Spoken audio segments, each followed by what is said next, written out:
On today's show, an epic Pacific Division preview with some other Pacific Division Locked On podcast hosts. Who looks the best? Who looks the worst? And what team could be surprising? Let's talk about that and much more on this edition of Locked On Phoenix Suns.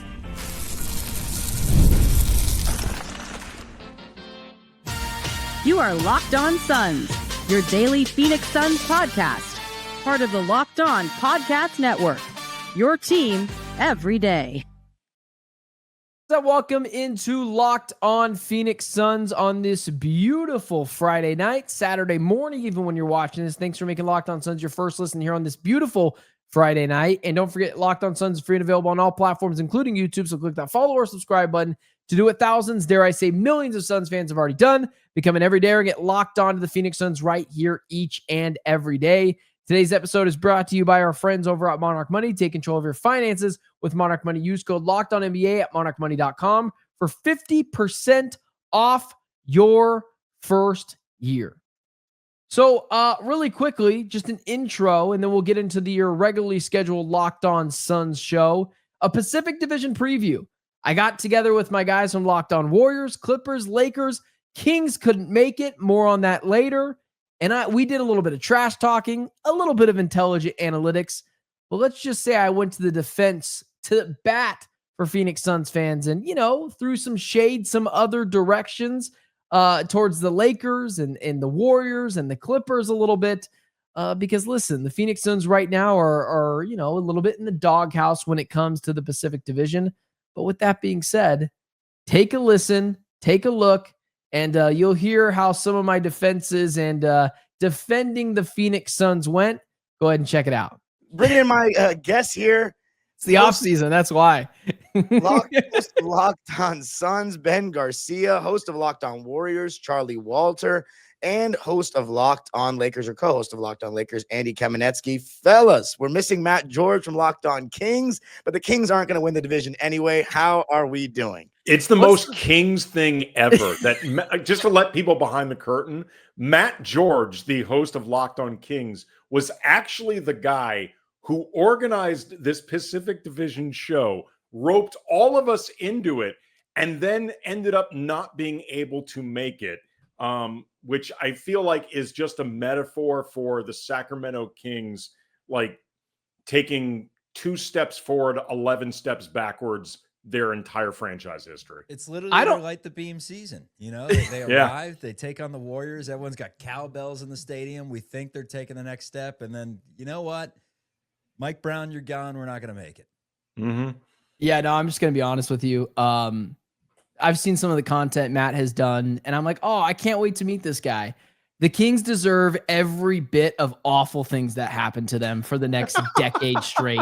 We not only like Andy's letting him off easy here. Not only did this guy organize this whole, he's not my guy now after this. After he not only organized this whole thing, we pushed back the time for him, and he still didn't show up. That is true. So I hope whatever tattoo he's getting of Malik Monk on his arm is going well. But hopefully that guy gets traded, so it's even worse there. So maybe we can talk about it. Should he get a Jonathan Kuminga tattoo? Oh, goodness gracious. So I guess let's just start out by asking a very simple question. Who is the best team in the Pacific Division? I'm going to start with Locked On Suns because I don't think you're going to say yourself if you're reasonable by any means. So what's your pick? Oh, I'm sorry. Were you going to say the Clippers? They win a lot, don't they, huh? The Warriors over the last couple of years, they've kind of fell off the cliff. And the Lakers, had they not fallen ass backwards into Luka Doncic, wouldn't be in the position they are now. But thanks to Adam Silver. No, yeah, we're probably not going to win the division. But you know what? This team, I think, is being underrated to some degree. I love what the Suns have done to add players to this team. Because if you would have told me the roster they have now at the end of last year, when we were looking like we were going to lose Bradley Beal and Kevin Durant for almost nothing, this team has added Rasheer Fleming and Kaman Malawach, and Jalen Green is here, who, maybe there's something there. Devin Booker goes back to being the one. I don't know if this team's a playoff team, but I do think they're going to be better than next year. it's just hard to say at this point if they're going to be true contenders in the division or be a team that's a true playoff contender, because I think they'd have to be, I think it was 13 games better than they were the year prior. And subtracting Kevin Durant and adding 13 wins, even though, the guy doesn't like me that much. He's a top 10 basketball player of all time. I'm not going to be that crazy. So I think the Suns are going to play spoiler a lot in this division, but no, being a team that's going to win it, probably not. And unfortunately, I think it's going to be Andy's Lakers. Andy. Okay, Lakers. I'd argue he dislikes me more. That's for one, by the way. To say Lakers. Kevin Durant definitely dislikes Darian more. He really danced around. Yeah, well, what do you want me to do? If there's one team I hate more than any team in here, it's the Lakers. No team falls backwards into success more. It's absolute nonsense. Outside of Austin Reeves, they can't develop their own players, and when they do, they trade them away. Anthony Davis was fun for the bubble championship that universally no one agrees with, and they took away my favorite player of all time in LeBron James and made him a Laker, so now I hate him too. There's no reason that they should just get rid of that team. Anyways. Wow, those are some harsh words. I mean, if we're talking about, and this is me just playing devil's advocate, I mean, if we're talking about developing over the years, I mean, the Lakers have developed a lot of talent over the years. If we're not, how far do you want to go back? I would love to go back. D'Angelo Russell, he worked out well. Lonzo Ball worked out well. You're talking about 10 years? What about Andrew Brandon Bynum? Ingram worked out well. Wait, you said how far back you want to go. I just decided to go as far back as we needed to. Do you want to go back to like James Worthy and Magic? Does that count? Oh, God. Yeah. What? Okay. Players that were around before my father was born doesn't count. God, what are we, Cowboys fans?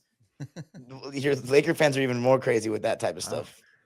The Lakers must be really set well to win the Pacific if Ben is this pissed off, seemingly with nobody bringing up anything. He's this mad. But I think the answer, who's going to win the division, Andy, right, is it's anyone but the Kings or the Suns. I think it's a three-horse race. Yes, completely. I said on a couple days ago on Locked On Lakers, if you asked me which team I think in the Pacific is going to win the division, I actually think it is going to be the Lakers, all accusations of homerism aside, just because I think when it comes down to it, they have the best. I think they have the best single player in Luka of any of the three teams. And for three teams that I think are relatively evenly matched, health assumed for all three, that could be something that would break the tie. I do think, though, those three teams are relatively close to each other. They were relatively close to each other last year in the standings. The Lakers and Clippers had the exact same amount of wins. I believe the Warriors were 2 behind. And I think it's going to be relatively similar this year as well. But I think at the end of the day, the Lakers have a bit better of a roster with the top end of their talent. And the Clippers, their collective age and the whole Kawhi of it all on a bunch of different levels is something to be concerned about. And the Warriors, here's what I would say is the difference between all three teams. The Lakers have two of their three best players are still in their prime, whereas you can't say that about the Clippers and the Warriors. And I think in terms of the battle of attrition, that could be the thing that breaks the difference. You saying Brandon Podziemski's not in his prime? I don't think he is yet, is he? Are you saying he's better than Draymond or Jimmy? No, but we all agree Steph's in his prime.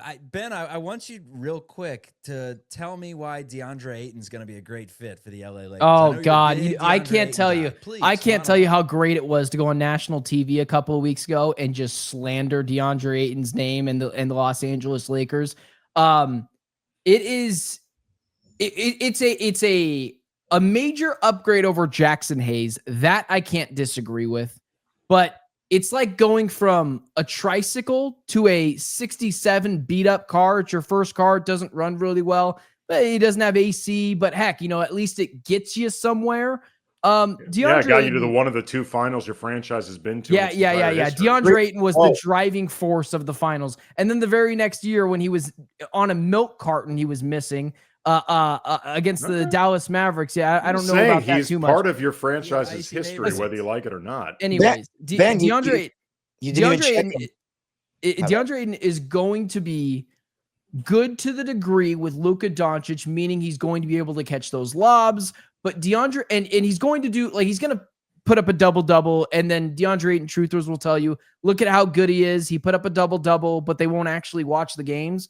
Every game you're going to be watching DeAndre Ayton, and maybe the first game you see, and you're going to be like, man, there's something there with DeAndre. If he just does this on a consistent basis, or maybe plays a little bit more aggressive, this team could really be a team to reckon with in Western Conference. But he'll never do that. He'll come out in the press conferences. He'll get defensive. He'll say he's going to be dominating like he did here in Phoenix, and then he'll be gone. And this is where the DeAndre Ayton narrative is just funny, because I remember watching Lakers fans tell me how much of finals favorites they were, even if Andy wasn't there, when Mark Williams was traded there. And then when the Suns got him, for less, I might add, it was, oh, the Suns overpaid for Mark Williams. How could you do that? The Portland Trailblazers, after one season with DeAndre Ayton, what do? They drafted his replacement in Donovan Clingan. After the second season of DeAndre Ayton, what did they do? They said, we'd rather pay this guy to get his ass out of here, and that's what they did.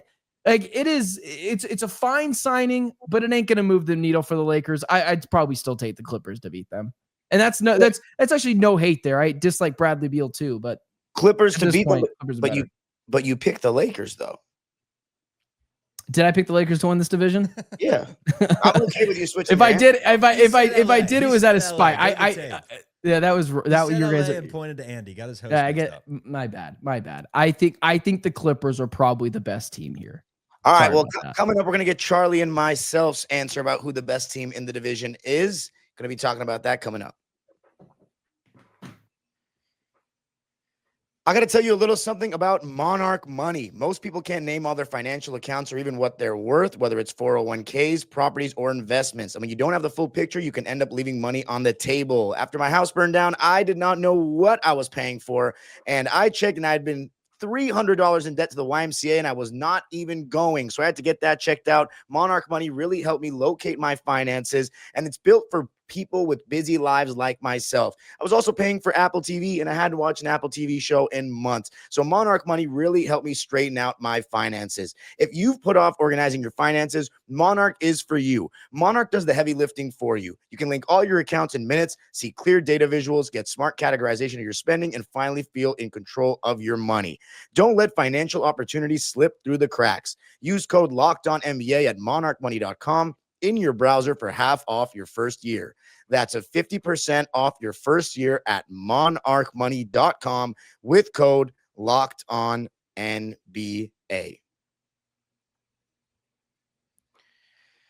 All right, back here for the ultimate Pacific Division preview, except we don't have the Kings, although their starting lineup.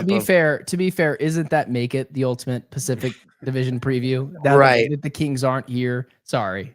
I'm looking at their projected starting five, and ESPN is saying Keon Ellis, Zach LaVine, DeMar DeRozan, Keegan Murray, and Domantas Sabonis. So, you know, if all things go perfectly, maybe they're flirting with a 10 or 9 seed type of deal, I would think. But let's get Charlie's. Keon Ellis is going to have a nervous breakdown with all of his defensive responsibilities with that lineup. Oh, my God.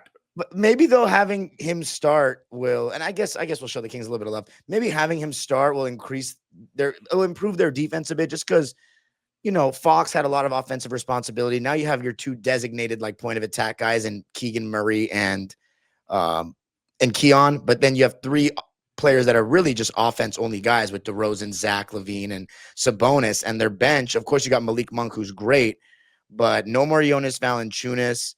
They have Devin Carter. I don't know. I think they're going to be the bottom. And by the way, just to talk about the Suns for a sec, I do agree that they are being slept on a little bit. I think Dylan Brooks is actually going to add a lot of toughness and grit to that team and be able to, you know, guard the opposing team's best players.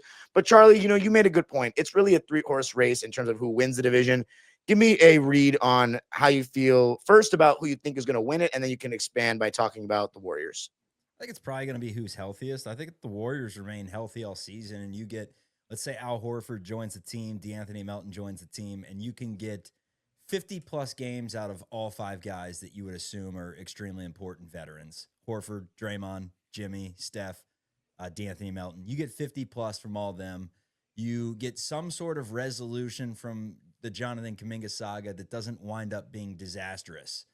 And the equivalent of the punch that led to a really bad Warriors start where they were just, it was funky to begin that season. You avoid that. You get slight improvements from Brandon Pajemski and Moses Moody, and just healthier Pajemskis and Moody's, because they had their issues throughout all of last season. Quentin Post, he could knock down some threes. Buddy Hield, he could knock down some threes. All of a sudden, you go through the roster, and you're like, all right, they could stretch it with Horford. DeAnthony Melton can shoot. There's some intrigue there that they could be the best team in this league if healthy. But I'm probably going to stick with the Clips for now. I just think that they were riding high towards the end of last year. I thought they should have beaten Denver in that first round. I really liked them to go to the Western Conference Finals, and they sputtered a bit. I don't think Bradley Beal necessarily brings a ton to the table, but hey, Brooke Lopez, you're getting a little retirement community going there. I'm just not 1,000% sold on the Lakers. I thought, to be honest with you, Anthony Davis was really good, man. Anthony Davis is really good. He's very good. At least when they played the Warriors, they had their number with AD, and once Doncic joined the lineup, as good as Doncic is individually, I just thought that at least from a Warriors perspective, they became slightly beatable. And I don't know. It will come down to the Ayton acquisition and how good he is this season. Here's the thing. And I know Ben brought this up as kind of a shot against Ayton, but the truth is, even if DeAndre Ayton does not improve a single thing that the detractors use against him, some of it I think is valid. It doesn't matter because he's that much better than Jackson Hayes. Like, DeAndre Ayton is a legit starting center.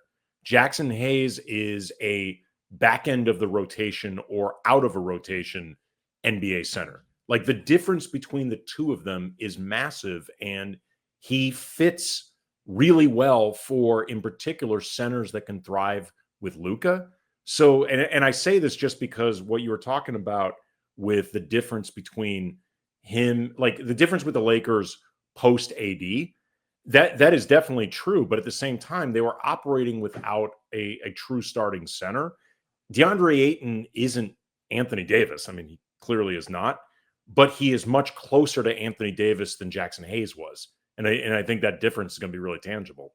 So I'm just curious, what do you think Ayton adds to the Lakers that they didn't already have outside of he can be a pretty good lob threat for Luka? The Lakers desperately needed more rebounding. He has never averaged less than 10 rebounds a game. Yeah, he does grab 10. He's 7 foot. Yeah. I'm not looking to pin a medal on him. I'm saying he grabs rebounds. They need rebounds. I'm not looking to create a DeAndre Ayton statue, but you ask me what they need. These are the things that he needs. He can operate with more offensive utility than Jackson Hayes did. He can do more than just catch lobs. He's got that mid-range game. He's got that little jump hook that he can go to. He is a better defensive presence in the lane, a better deterrent than Jackson Hayes was. Again, none of this makes him a Hall of Fame candidate. I don't need him to be a Hall of Fame candidate. I don't need him to be somebody that was worthy of a number 1 overall pick. That's the Suns' burden to bear. Like the fact that he was the wrong pick. For the Lakers, they just need him to be a legit starting center. He is. And I think it's, somebody who on pick and rolls, if he doesn't get a lob, for example, he catches the ball in the middle of the paint. Jackson Hayes, if he catches the ball in the middle of the paint and his man is actually, there's nothing for him to do. Yeah, exactly. Whereas Ayton can, still turn and shoot that little jump hook. He has that little push shot. He gives you a lot more offensive utility, as you said, whether it's throw the ball. I don't think with Reeves, Luka, and LeBron, you're going to be like dumping it down to Ayton and looking for him to make a play, which, you saw him do for Phoenix here and there, but it's just about that he actually has like touch, like Jackson Hayes really has no touch, doesn't really have NBA skill to me. He's just a raw athlete. But so we have 2 votes for the Clippers, not counting me. So I'm obviously going to vote for us to win the division. And the reason why I say that is because, and I'm not saying that the Clippers are a real championship contender. I think the age thing is relevant, but I think, one of Luka or LeBron gets injured for a certain amount of time, that's going to be a huge loss. Steph or Jimmy Butler goes down, or even Draymond, it's a huge loss. The Clippers are the most equipped. If they're losing one of their top guys, they now have replacements. We've already been used to playing without Kawhi. He only played 37 games last year, and we won 50 games. James Harden and Ivica Zubac were depended on a lot, but now we have replacements for them. Zubac goes down. You now have a guy in Brook Lopez who is a declining player, but he's never come off the bench in his entire NBA career. He's still good enough, I think, to start on a bad team, for example. He's still a solid player. And a pick and pop big. The Clippers have not had a pick and pop big since Ibaka, who really didn't get a chance to show himself as a Clipper because he had back injuries. And then if James Harden gets hurt, which knock on wood, I mean, one thing about James Harden, you can say whatever you want about him, but he's durable. He gets injured. Now you have a guy in Chris Paul who just played 82 games. Although he's old, he can still help you win games in the regular season. And by the way, funny enough, Chris Paul has played for 3 of the teams on this stage. I think he's traded all 4. Yeah, traded all 4. Yeah. Yeah. Or was supposed to be on all 4. Traded to one of them. Yeah. But hashtag never forget. The Clippers have legitimately, of these teams, I think the deepest team. There's 11 rotation players on this team. Yeah. Obviously, Bogdanovic is going to miss some time with the injury he suffered at Eurobasket, but Chris Dunn, Derrick Jones Jr., these guys were excellent defenders last season and helped us get a top 3 defense in the league. John Collins gives us an element that we just haven't had, a big athletic forward who had a great year in Utah, can help us crash the offensive glass. Aaron Gordon dominated us in that series last year. Now we have somebody who's a little bit more at his size, and Zubac's having a backup. I think that's huge. And even though his name is, in the mud right now, as of now, Kawhi Leonard is healthy to start training camp, which is an advantage because he's still a pretty damn good player. One might say it's something for him to aspire to. Sorry. Coming up, though, we're going to talk about each team's biggest weakness. What is preventing you from saying that your team will have a successful season or as successful as the expectations might say? Going to be talking about that coming up.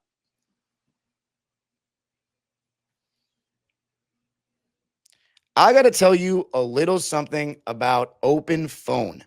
If you're running a business, you know that every missed call is money left on the table. Think about the last time you had an urgent need, maybe for a plumber or a service provider. If the first person didn't answer, did you wait? Probably not. You moved on. That's why you need Open Phone. Open Phone is the #1 business phone system built to streamline and scale your customer communications, all from an app on your phone or computer. And Open Phone lets me separate my business calls and texts in a single app. And the shared inbox feature is a game changer. Open Phone is offering my listeners 20% off your first 6 months at openphone.com/lockedonnba. That's openphone.com/lockedonnba. And if you have existing numbers with another service, Open Phone will port them over at no extra charge. Open Phone, no missed calls, no missed customers.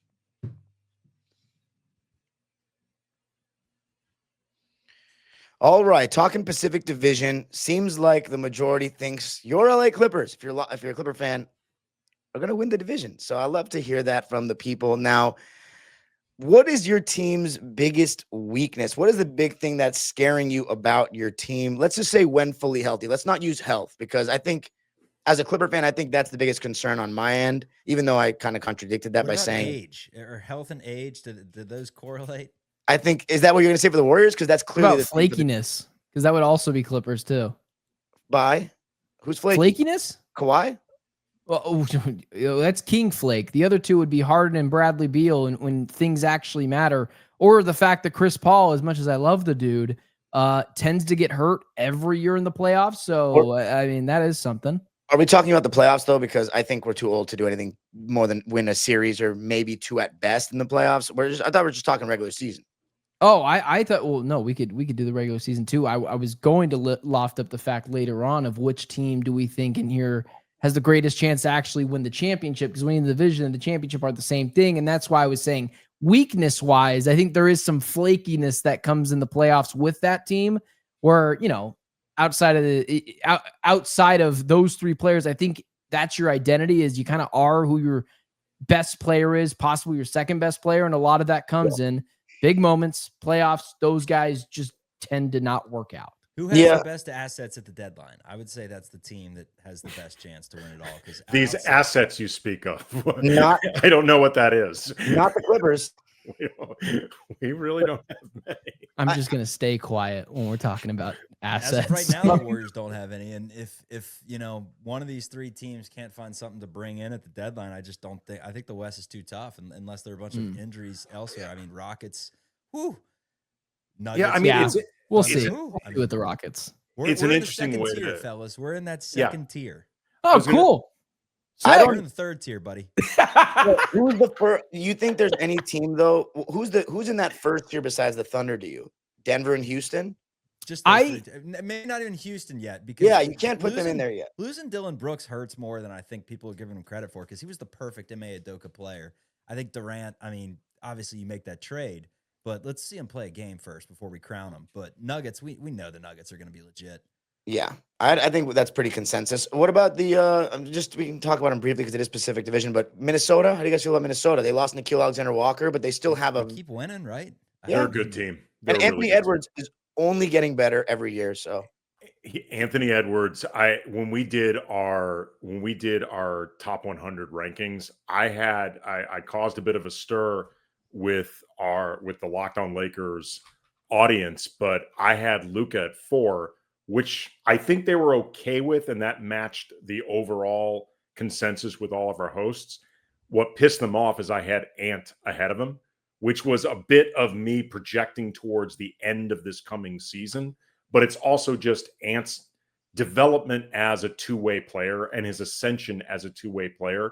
He I think is the best two-way superstar in the league. Like as far as guys who are at superstar level who play both ends. And Giannis, though, I consider descending. I consider Giannis descending at this point, at least potentially, if nothing else. Yes, and DeAndre Ayton, obviously.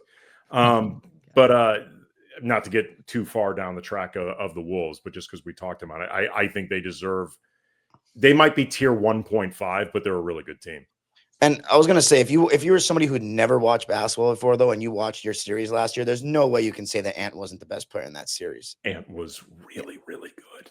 So, but going about what Ben said though about the playoffs, and I'm gonna get a lot of hate for this on my channel probably, but I think if everything went well though for each team here, I think the team that has the best chance of winning the championship is the Lakers, just because of Luka being the closest to his prime. Kawhi, that is so annoying because it's true. Yeah, because James Harden, Steph was so damn good when Jimmy joined last year. He was, I mean. Do you feel like you're too old though, Chuck? Because I feel like we're just a little too old to realistically win a title. Like you put us against the Thunder, they have Lou Dort, J-Dub, Caruso to guard Kawhi and Harden. They're gonna slow them down a little bit. Like that's my thing. I think the Clippers could contend with any team in the West in a series except for the Thunder. I just think they're too fast, too young. Their best player is now better than our best player, and they have the point of attack guys. I mean, the thing is, if you have James Harden on your team, this is my problem with him that I've had even before he came to the Clippers, and all his stands can't stand me for it because they just don't like the truth. Every team that has James Harden lives or dies by James Harden because you put the ball in his hands, you make him run the show, and when his production slows down in the playoffs, that you've played that way the whole season. Although Ty Lue's made comments about we're going to have Kawhi from the beginning, we're going to play a different way. It doesn't matter because Harden refuses to play off the ball. He refuses. So, and his extent of playing off the ball is standing on the wing and being a hesitant catch and shoot 3-point shooter who's always shot a good percentage on the catch and shoot threes, but is not a willing catch and shoot player. And don't even get me started with him not moving off the ball. So it stagnates your offense. You're by default as the coach, you're like, well, he's better on ball than off, so we're just going to give him the ball. So, yeah. Chuck, this is the question I would have about the Warriors, whether you're talking about the playoffs or full season. Do you think that there is a way that they can figure out how to get utility from Jonathan Kuminga in ways that actually benefits the team? Because the biggest concern I would have about the Warriors, their big three,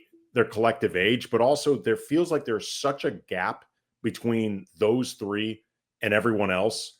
And the guy that has, I think, the most potential to kind of bridge that gap and elevate it is Jonathan Kuminga, the same guy that Steve Kerr clearly does not want to play unless he has to.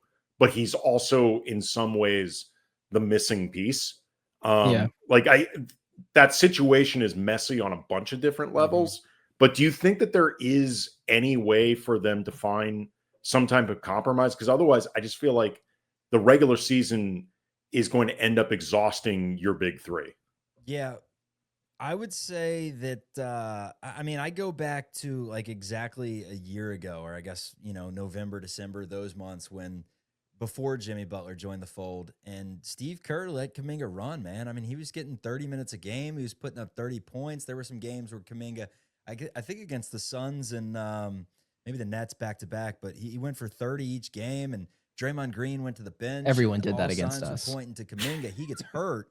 And the ankle injury, he comes back. Kerr's trying to work him into the lineup with Jimmy. They don't have the ability to lose at that point because they're fighting for a playoff spot. They don't want to be in the play-in.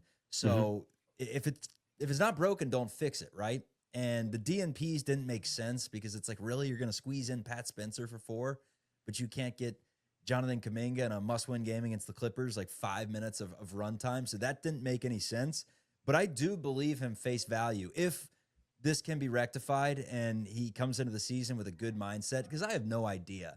As of right now, it's just the reports that you hear that he doesn't want to be in Golden State. Then you hear if he gets that player option instead of team option, it's play ball and he's in for the mission, whatever that may be. If they can get just something from Jonathan Kuminga buying into a role, I do think that Steve Kerr is going to play him early in the season, because why wouldn't he? Last year it was a completely different story to where playoffs, it's do or die. You already have your rotation set. Guy Santos is playing meaningful minutes.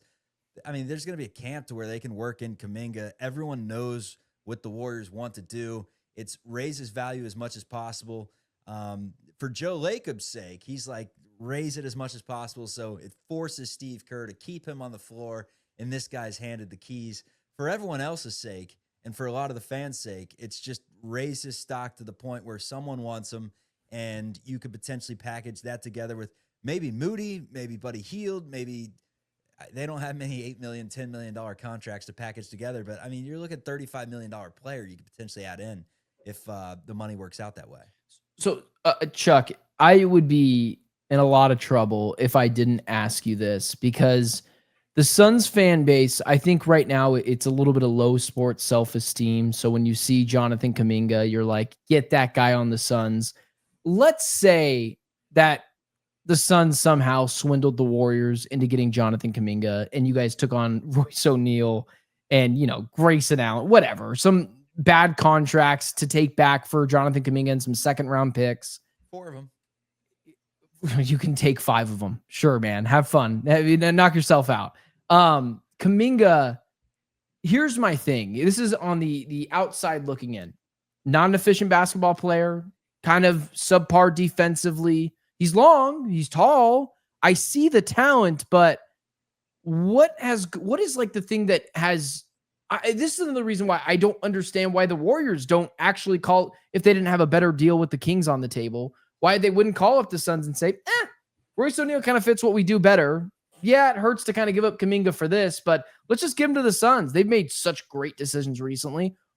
What am I the one missing it? Is this just this budding star that is just being kept down by Steve Kerr and is just waiting to blossom? Because I'm not seeing that. And I just recently yesterday said, you know what? I think I'm out on the Kuminga thing. Even if it wasn't going to happen, I think I'm kind of out on it. I kind of like players that they say the ball has energy, right? And you got to make quick decisions. Processing, it's a huge word in the game of basketball. And it doesn't always hurt him, but he's slow in that regard. And the Warriors work off a quick processing system. They always have, to where you get it, you grab it and go, you penetrate, you swing it. You don't stand there without a purpose. Jimmy Butler's the perfect example. He comes in, and every time he catches the ball, he has a purpose. Even if he's standing there, I promise you, he's got the vision to where he sees something going on behind the scenes and whips it down low, back door, boom. Kuminga's not necessarily doing that. He gets the ball and he gets kind of tunnel vision, but he's got talent. You can have that. That's kind the of dilemma. mindset and That's still the have a lot of dilemma. talent. He can score. He's got a nice turnaround game. Could be better at finishing at the bucket, and maybe that's something he adds to his bag. In transition, he's lethal. I think he does have the ability to be a really good defender. Just his switchability You saw him in the playoffs against Anthony Edwards, and like he had that bounce that Edwards had. Edwards was kind of having fits shaking him. So there's a lot to like about Jonathan Kuminga. There's just not a lot to like about him with the Warriors this minute. And unfortunately, he wants to be a part of the plan and the future and all that good stuff this minute. And why don't they just move on from him then? Jimmy Butler. Why don't they just move on from him? Like, in all reality, I think we could probably agree that the Warriors probably want to win an NBA championship, and the only way they can win an NBA championship is by somehow trading him at the deadline for a $30 million, $25 million player, something. Okay. Because they're most likely not going to have enough. And if they trade him right now for, say, Royce O'Neal and Grayson Allen and some second-round picks, that's not doing it. So your best opportunity you don't know that. is to kind of take the Hail Mary and hope that this can work out. And clearly, if they're keeping him, they think that they can salvage this thing. But again, the Jordan Poole, Draymond Green thing happened. There was clearly no chance that was ever going to be salvaged, and that they rode it into the season and all season long. So maybe they don't know what they're doing. I don't know. We'll see. The Kuminga situation is interesting, man, because I think you guys have a pretty good offer on the table from the Kings, but I think that is exactly what you're saying. I just think it's interesting because the Suns already, Jonathan Kuminga truthers, are very much in the Suns need that extra score here, and I would agree with that, but the dude's not very efficient. There's just JK truthers. There's a lot of them out there, and they are a strong and loud. Are they all stupid? Because I just kind of think they're all dumb. They're going to attack me in the comments if I say anything. I plead the fifth. Okay, I'll tell them. You guys are stupid. Well, if we had more time, I would ask Andy about if he has any doubts about if the Lakers' perimeter defense is good enough. They have Marcus Smart, and they're relying on Marcus Smart, Gabe Vincent, and Austin I Reeves. have concerns. I'll just leave it if I have concerns. You asked before the thing that could be the biggest issue for the Lakers. Yeah. Defense just broadly. Defense lack of enough two-way players. That's the biggest problem. Yep. Lost Dorian Finney-Smith, but have Marcus Smart now, although he's had a lot of injury problems recently, so we'll see how that goes. Last year, Austin Reeves and Gabe Vincent were their primary defenders, and that did not work out too well. But offensively, they'll have shot creation for days. Seems like the consensus is the Clippers are winning the Pacific on this program. If you guys want to keep up with all Pacific Division teams, check out Locked On Suns, Locked On Warriors, Locked On Lakers. Subscribe to all of them. And, of course, right here, Locked On Clippers. Not Locked On Kings. Don't check out that show. Show Matt George boycott that show. Boycott that show. We'll show Matt George some love if you want. Clipper fans and people that love James Harden already hate Matt George. He knows that, but I like Matt. They do, but I like Matt George. So you guys should go subscribe to Locked On Kings. They're not going to have a very good season, I don't think. So just give them a subscription. So peace out, everybody. Have a great night and enjoy your weekend wherever you may be in the Pacific or around the world.